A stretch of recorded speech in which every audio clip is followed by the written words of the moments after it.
How's it going, boys? iSpec13 here, and we got some new details regarding the Resident Evil 4 remake. Now, if you don't know, I am a huge fan of survival horror games, and I love Resident Evil. All right, and I'm very excited for this new RE4 remake, and definitely going to be a day one pickup. I'm pretty sure it's going to be a day one pickup unless something egregious happens. So we'll see how that goes. But as far as the new details that we did get so far, they came from a Game Informer article, though it's behind a paywall. So I got this info from Twitter. I'll go ahead and post that Game Informer link for you in case you do have a Game Informer subscription. Otherwise, I'll just go ahead and link the Twitter post that I found. So there you go. Alongside of a ton of screenshots, which, you know, the game looks great from what I'm seeing. I'm liking what I'm seeing so far. There are a few bullet points that they included with the post. So here are some of the key items. According to this Twitter post, side quests are now in the game. We have new enemies, a new crossbow weapon, no QTEs. You can carry multiple knives. I don't know what that means yet. And R3 is used to command Ashley. An added bullet mentions that Capcom didn't want to start from scratch, but turn everything to 11. So let's start from the top. Side quests. I don't think side quests being in the game is a big deal. You know, I just want to know how it works. So if it's anything like Resident Evil 8 or Resident Evil Village, whatever you want to call it, I think it'll work out pretty well. Though that did have a hub world that you could repeatedly come back to, and then you could go back to some of those older areas that you like cleared out. Resident Evil 4 didn't really work that way. It was very linear. It was one stage to the next until you got to the end. So I wonder how these side quests are going to be working out for this game. We kind of had one already in the original in the form of those blue medallions you had to shoot down, but I don't know. I think the reward was for a handgun that wasn't the Red 9, so why do it, right? So as far as the side quests go, I don't think it's a big deal, but I definitely want to see how that's implemented into RE4 if they're keeping the same formula. So I don't know if there's going to be a hub world or not. We'll see. Next, new enemies. Now, because I wasn't able to read the article and I'm just going off of these screenshots, definitely got some redesigns for some of the enemies. So that dog looks mean as hell. I don't want to get caught by that thing. But the next thing is this big dude with the pig head for a mask and a giant hammer, which is just as frightening as the chainsaw guy with the burlap sack. Do not want to tangle with that guy, but we're gonna have to. There's a new crossbow weapon, which we mentioned before. I wonder if there are gonna be any kind of like stealth mechanics, because a lot of the weapons that we had, if not all of them that we had in the original, were all very loud, and a crossbow is very quiet. So I wonder if we're gonna be able to have some kind of like stealth options available for some of these areas. So I guess we'll have to see about that. Now here's the big one. No QTEs. Now I know a lot of people that exist in the gaming space aren't a huge fan of QTEs. A lot of it's kind of relegated to mashing a button to not crash the plane or some random ass scenario like that.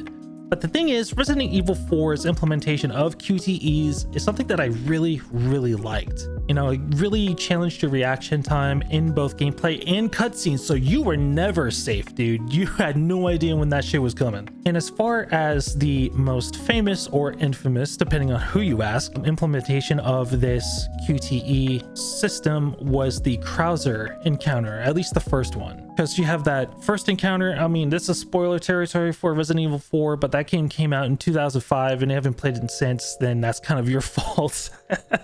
But just so you know, this is kind of a spoiler territory, so continue at your own risk. So the first Krauser encounter, you had these QuickTime events that would basically end in a fail state if you didn't hit it in time, right? So as long as you were hitting those QTEs, and they were different every time, the cutscene would continue. And if you failed at any point, you die. You have to start over from your last save and then do it all over again. That was probably one of the craziest moments in my gaming youth, was playing Resident Evil 4 and having to go through that shit the first time. It was nuts. And I personally think it's weird that they would exclude that because everyone that's played Resident Evil 4 will kind of look back at that and be like, well, I wonder how they're going to do this. I wonder if we're going to get those QTE things again. According to this, we're not getting those. And while I don't feel like it'll ruin the experience overall, I feel like we're taking away a little piece of that originality that the first one had with those QTEs. So hopefully that's just a fucking lie, because I really want to have those QTEs in there. But even if it's true and we don't have the QTEs, I don't think it's going to ruin the experience. I think it's still going to be a great game. So hopefully it's in there. If it's not, que sera sera, whatever. And then lastly, you have R3 to command Ashley around, which is an interesting thought, because usually you just have her follow you, you have her stay put, or you put her in a dumpster. Which is a very literal thing. I'm not saying Ashley's trash. I'm just saying you put Ashley in a dumpster to hide her. Okay, that's how she hides. So having this mechanic added where R3 is used to command Ashley around, I wonder if there's going to be some scenario where that's going to be a necessity. Like maybe you have to command Ashley where to go while you're both being chased by two different monsters or something like that.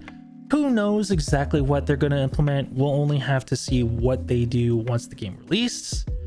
But it's fun to speculate, you know? As far as that goes, that's all the updates I really managed to find on Resident Evil 4 Remake so far. Definitely looking forward to it. It's a game that I love as far as the original goes, and I love the entire Resident Evil series as a whole. Even though I'm mostly stuck to the mainline games, I never played Revelations. Played Revelations 2. Never played Revelations, and I managed to snag that on Steam during the winter sale, I think it was. So we'll see if I could get into that at some point. But yeah, that's all I got for this one. Hope you enjoyed the video, and if you did, hit that like button and that subscribe button.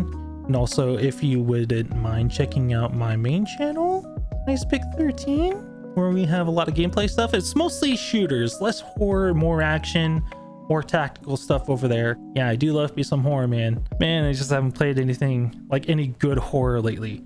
I do want to get into that Dead Space remake, because I never finished the first one. I only got an hour into the original when it first came out, so I feel like this is a golden opportunity to get into Dead Space, you know? And I heard really good things about it. Once again, thank you for watching.